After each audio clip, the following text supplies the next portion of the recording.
Previously, I went through and made a video about how to create cartoony looking graphic characters like this guy inside of Maya. And that's all because Escape Pod co-pilot Sean McComber walked into my office one day, showed me this cool image and said, "Todd." And he just looked at me, walked out of my office, and left me thinking to myself, yeah, that would be pretty cool to try to figure out. And I went ahead and created this little guy here. And this uses a lot of the techniques that we talked about in the previous video in terms of shaders and the outline here. So if you're unfamiliar with that, you might want to go back and watch the video that talks about 2D animation looks inside of 3D. What we're doing here is using a reverse normal trick with another sphere that basically has its normals flipped and is only a one-sided object. So we get this circle outline that follows the entire shape all the time. And I wasn't going to try to add any kind of crazy fingers or anything, so I just made these little mitts for the character and some little thumbs. Again, this is just a test and we're not trying to make a finished character here.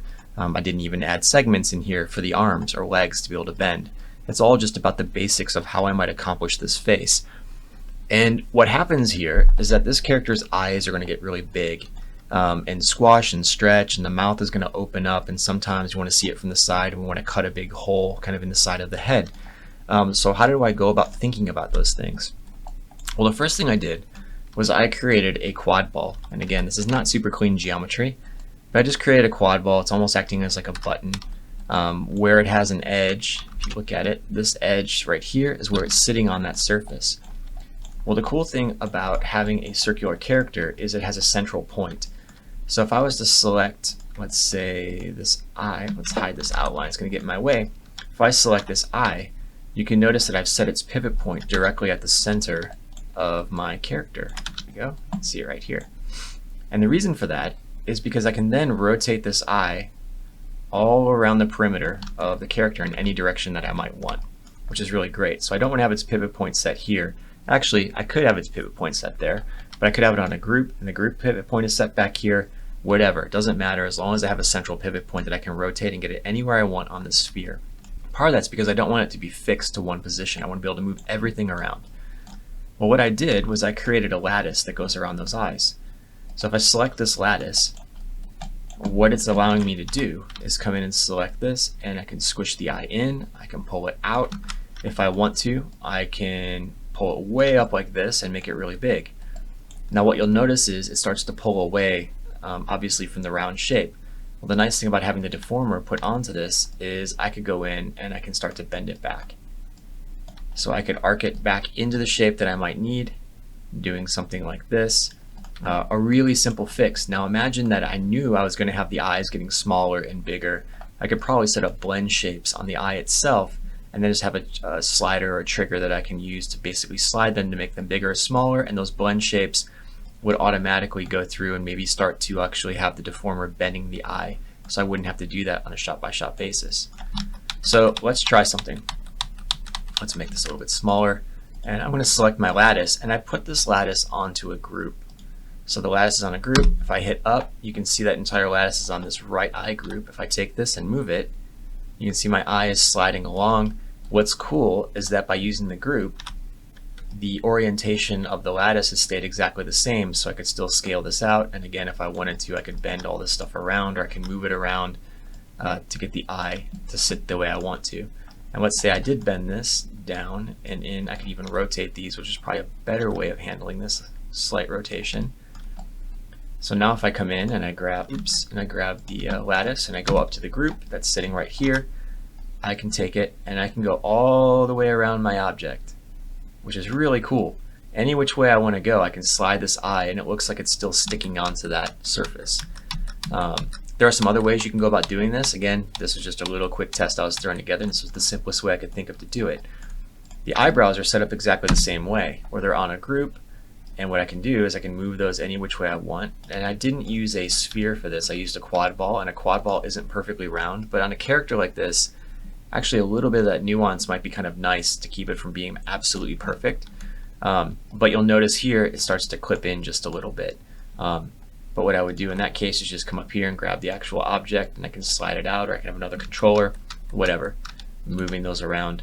And if I play with this for a second, again, just going to do something really simple here. Let's make this a little bit smaller. Let's take this one and scale it down. And using my group, I can slam those eyes together, which is a fun little effect where it looks something like this. If I take this brow, I could then take it and rotate it up a little bit. I can also take this and I could rotate it from side to side, although it's better to do that from back here for right now. So I'm basically just, again, from the center of my object, rotating things around, positioning things. Again, this is modeling, but it's also modeling and rigging. So what I did for the mouth is I went through and I created a quad ball. And that quad ball is a live Boolean into the shape of the geometry here. So if you were to go up here, I'm going through and let's see, where is it? Under mesh, under Boolean, I'm using this difference AB. And the reason you're seeing this kind of orangey brown outline here is because it keeps that shown because it's still live. What's fun about this though is if you look really closely, you can see that this mouth shape is cutting into here. What's cool is, again, I have this set here. I can slide the mouth over to here and I can move it down, but now I'm not trying to have the mouth central. Having the mouth central in a character like this isn't going to work for me. And again, there's some other ways I could potentially do this instead of using this live Boolean trick that I'm using. But I'm going to grab this lattice right here, and now I can start to play with the lattice. So if I want his mouth to get wider like this, or if I wanted to just take this entire thing and let's go up, I can start to rotate it and position it. I'd have more controllers for this, but it's off to the side doing something like that. Now, this is all cool because it's actually punching a hole. So if I had teeth and stuff, I could have the teeth just sliding on the inside of this character's skin, so to speak. And when the Boolean hits it, it's going to rip the hole and I'm only going to see the teeth. So if I was to parent the teeth, a tongue to this lattice, all that stuff would travel again with this group. So again, it's modeling and rigging, but that's the basic idea there. But there's something cool that I want to show you about using something like this. And let's undo all this. And what I'm going to do is grab the lattice and let's go through and make it super big. And what I'm doing is extending that shape. You can see how stretched that shape is. But when I come over to the side now, this is pretty awesome because I can essentially cut a gaping hole. If I use, again, I have to jump up to this group here, but I can cut a hole into the geometry itself. And because this lattice is sculptable, I could do all kinds of stuff by lowering down one corner. I can take another corner and pull it up. What you're noticing is it starts to collapse at some point. I mean, there are limitations to all this stuff, but in principle, I should be able to go through and, again, let's just grab this and make just a honking mouth cutout from the side, doing something like this. Now I've kind of messed all this stuff up when I was playing with it, so let's do it clean here. But this is super fun to play with. If I make this even longer like this, and again,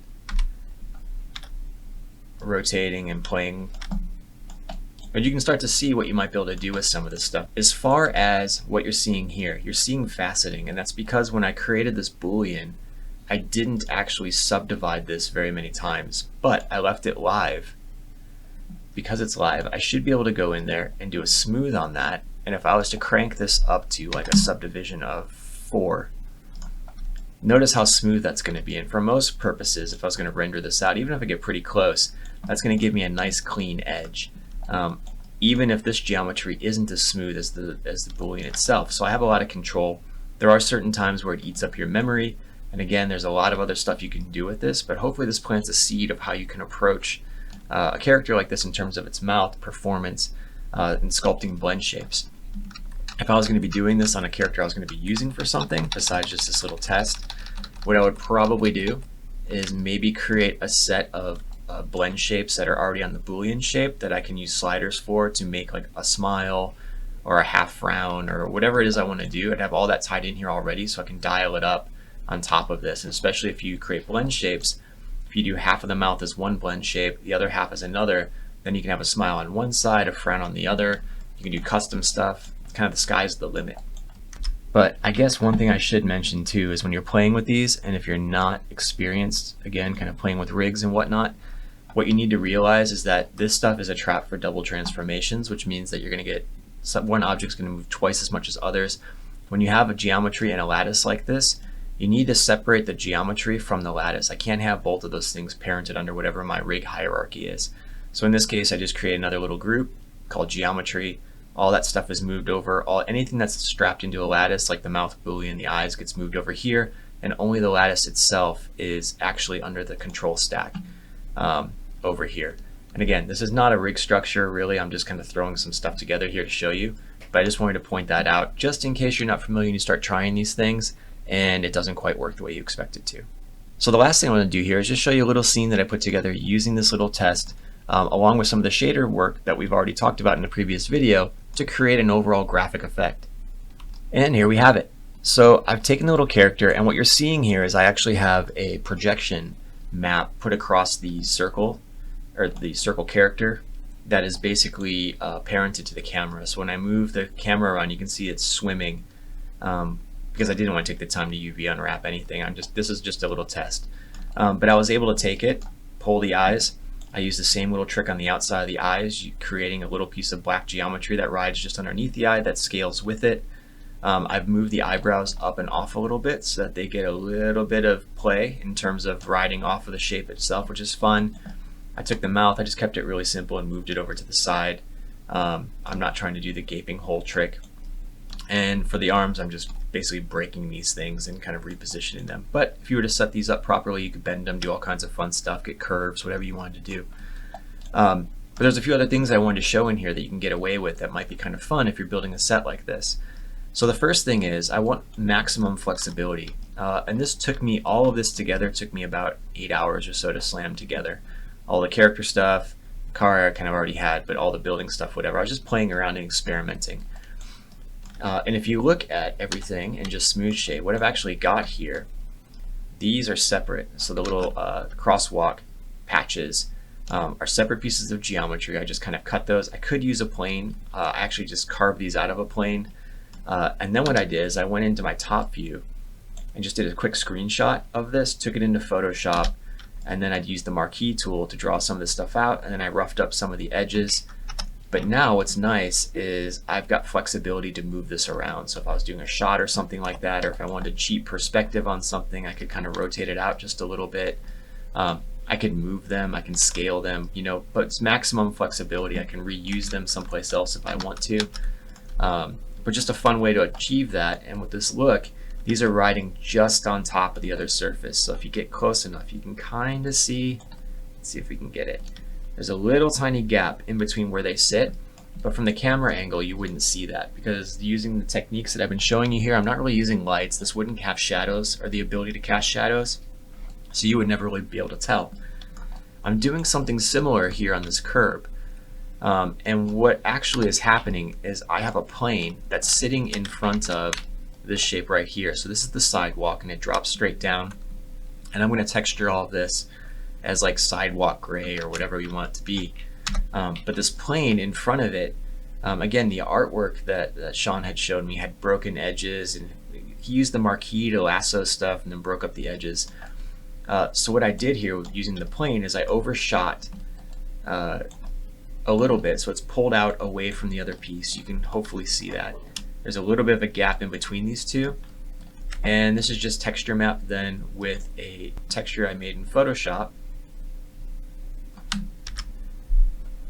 that will, let's make this bigger, gives us this broken edge that goes across. And I'd have to play with the transparency a little bit. You can see it's being a bit funky right there, but you get the general idea. And what's nice about that is when I back out and I'm looking from a certain angle, I can still get the broken lines that were in the artwork. And you can see there's a broken line kind of coming across here like this. Again, it's not perfect right now, it's just a little test. You can also see the broken lines here. So if that's something that you're after, depending on your camera and the angle, you can cheat all this stuff. One thing to know is on these, I also did the same thing that I did on the black outline where I turned it so it's only a one-sided shader, or what the surface is only displayed from one side. So from this side, I can see all the little edging and stuff that I put onto it, but from this side it disappears because I wouldn't want to see it because I'd see a white line up above here. But that's the basic approach. Let's see, coming in here to the sign, we talked about this a little bit before, but what I did was I just modeled in a break, and I made this a separate piece, and that separate piece just kind of rides right on top of, see there's a gap in between, and I can texture this to have, you know, the don't walk, the walk sign, whatever it is that I might want there. Looking around this just a little bit further, this geometry is super simple. I mean, I just basically started with this piece, extruded stuff out, and then I started just kind of hacking at things. Really quick to put together. This has a cutback on it, so it's coming out. Again, I left this floating. I didn't finish this edge. It's not jamming into the building. And the reason I might do something like that, and I can actually push it back a little bit further if I want to, like that, is because if I want a broken edge, I could do this exact same trick that I'm doing here along this edge. In fact, I could do it for any of these edges, even on the awning here, where it's basically just a piece that looks like this. I didn't put the backside fin on it. I probably don't even need this stuff right here. One thing I did do to help break it up was I made a copy of this shader and I darkened it down a little bit so you get a little bit of a break there. I'm not sure I like these frills. It's probably a little bit too much. I use the same texture across here, over here, again, just kind of darkening it down. So no matter which way you look, the side of the building is always darker. I like doing videos like this. I think they're kind of fun because they're out of the ordinary. It's not normal modeling, so to speak. And it's using shading and rigging and modeling knowledge all together to do some pretty fun things on really simplistic little characters. Oh yeah, one more thing I should mention before we wrap this up. Whenever you're building a square character like this guy, or if you go back to the other example I showed at the beginning of this video, I didn't actually subdivide that. And this guy, I've cut it up simply because if I ever want to do squash and stretch, I need those divisions in there. And I don't think I actually went through and created his, let's see here. Oh, no, I did create his outline. But I would want to go through and model the edges here, but I want to have those subdivisions running across just in case you want to bend it or tweak it just a little bit. If those aren't there, this character is going to be super rigid and you're not going to be able to move them around. So in this case, I've bent them a little bit, so part of them's coming out. My idea was to have the arm kind of waving up in the air while the other one's honking the horn, but I just didn't have enough time to do it, so I didn't do it. Anyways, I hope you enjoy these videos. If I have anything else that I think might be kind of fun to show or kind of play with later on, I'll be sure to make another one. In the meantime, have fun with this stuff.